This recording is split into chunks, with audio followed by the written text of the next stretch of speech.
الله الرحمن الرحیم.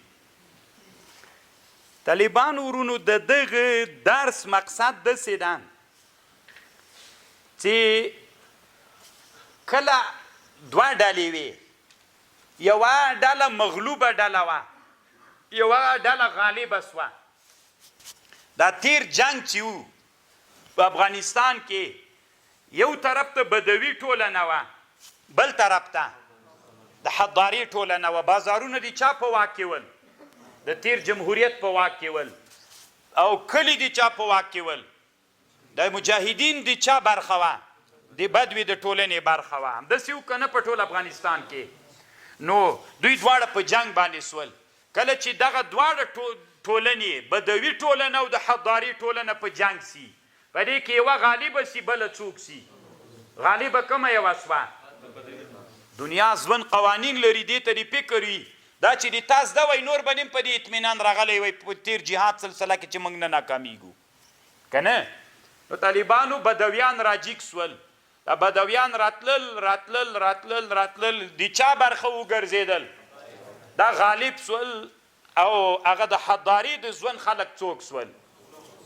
مغلوب سول.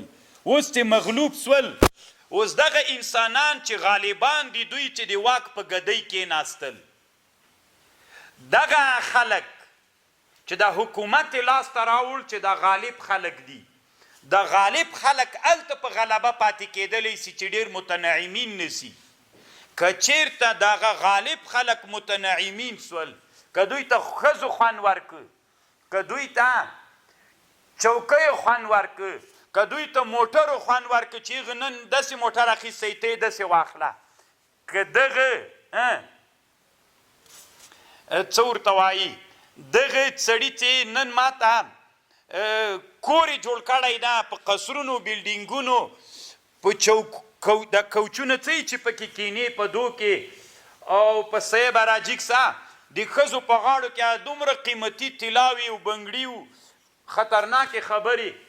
که دغه غالب خلک چې حکومت واک و ګدۍ ته راغلل، دا څوک وګرځېدل؟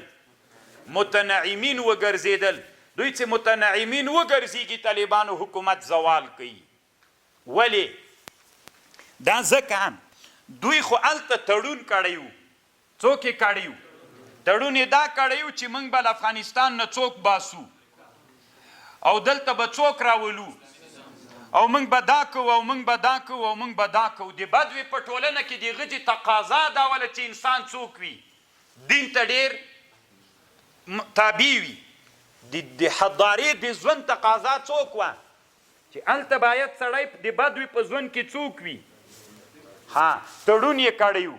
نو خو دوی چې راټول ول، دا ټول یو منظم ځواک چې راټول و، په چا راټول سوی و؟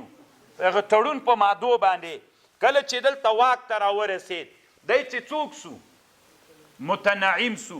مثلا په تړون کې یوه مسله دا وه، موږ به د یتیمانو پوښتنه کوو، موږ به دویم و دریم واده پسې نه کیږو، موږ به د مسلمانانو خدمت کوو، موږ به رشوت نه خورو، موږ به د کورونو په غم باندې نه کیږو، موږ به زمن په ادارو کې ځانونو سره نه مقررو، د یتیمانو زمن به د ځان سکرتران ګرځو. دا مادې ولې پکې؟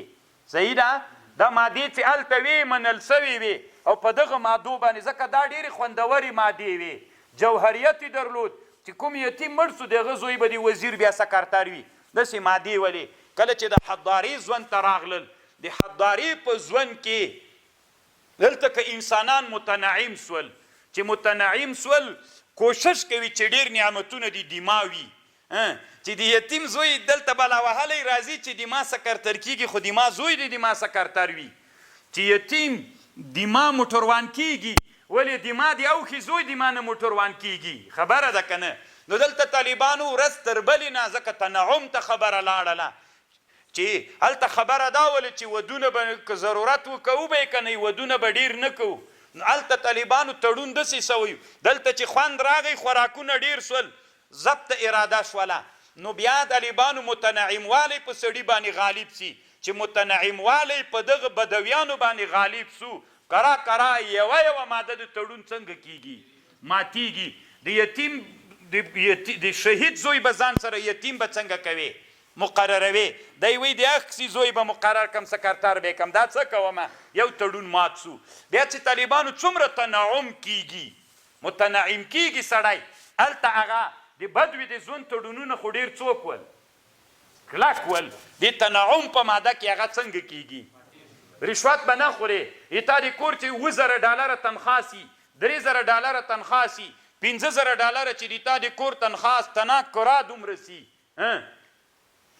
بیا نو چې ته رشوت ونه خورې بل څه شي کیږي نه مثلا درې څلور وادي ودونه چې ته ونه کې هغې ته پیسې پوره کیږي نه نو له کومه به یې کوې رشوت به ورته خورې نو د تړون بله ماده څنګه سوله ماته سوله چې تړون بله ماده ماته سوله کرا دلته په د تړون په ملګرو کې خصوصا په مشرانو ملګرو کې د تړون په اړه باندې څوک پیدا کیږي متنعیمین چې سول کرا یوه ماده څنګه کیږي چې ماته سوله یوه ماته کړه بله ماته کړه احترام چاته پاتې نه سو زتي تړون ته چې احترام تړون ته مات نه سو تړون خپله څوک سو مات سو تړون چې مات سو طالبانو دغه غالبه ډله خو چې د هدف ته را رسولې وه چا را رسولې وه تړون را رسولې وه چې تړون مات سو